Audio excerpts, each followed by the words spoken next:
One would hope that the presidential campaign in the United States would focus our attention, and everybody else's attention for that matter, on the suicidal trajectory that the most powerful country on earth is on.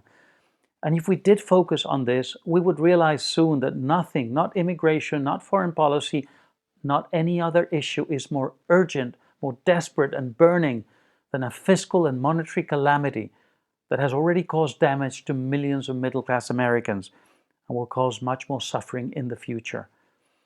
How did we get here?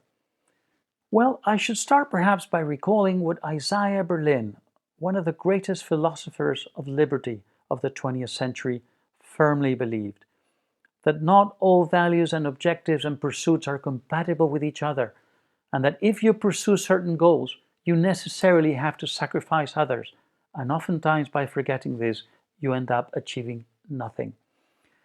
How is this relevant to the fiscal and monetary tragedy, I find no other word for it, that the US is facing? This crisis is the result of pursuing goals and values that are incompatible with each other. You cannot have a small government and a planetary empire at the same time. You cannot have fiscal discipline and a welfare state at the same time permanently. You cannot have a steady, much less a strengthening purchasing power of your money and a central bank that prints dollars either to fund the government or to influence the economy. You cannot fight wars and lower taxes. You cannot lower taxes and not lower spending when you spend a lot more than you take in. You cannot have high investment levels that will raise productivity and low savings rates. You cannot have a healthy, muscular middle class and a government that makes it impossible to raise productivity by making it very difficult to save money, the only way to make it possible in turn to invest. All of these contradictory objectives have been followed by the US government and policymakers in general in the US in the last few decades and have brought us to where we are. I'm not even going to share with you which values and goals and pursuits are, I think, the correct ones and which ones should have been sacrificed. I often do in what I say or write, but this is not my purpose today. I will let you be the judges of your own preferences. But what you must absolutely understand is that both Democrats and Republicans are responsible for what is happening. Democrats of recent decades, unlike those of the past, did not and do not believe in small government, period. They pay lip service to it from time to time, but they, particularly Roosevelt in the 1930s and Johnson in the 1960s, created the US version of the welfare state, and other Democrats have made it grow and grow. They accuse Republicans of involving themselves in wars of choice instead of wars of necessity overseas all the time. In fact, Johnson contributed enormously to the warfare state as well as to the welfare state. Republicans, for their part, believe in small government, but they have kept and made grow the welfare state as well, and they have fed the warfare state constantly, because in their view, the US has a big responsibility to defend freedom overseas, which is in the national interest, they think.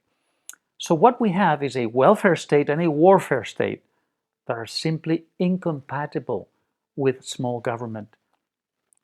What does all of this translate into? It ain't pretty. When Truman left office after the Korean War, federal spending was the equivalent of 18.5% of the total size of the economy, that's GDP. Now it's more than 32% and growing. The federal debt amounts to $34 trillion, about 120% of GDP. And if we add Social Security and Medicare commitments, we have a total of $200 trillion, about twice the size of the economy of the entire planet. The defense budget was about $400 billion at the end of the Carter years. Now it's more than $900 billion and growing.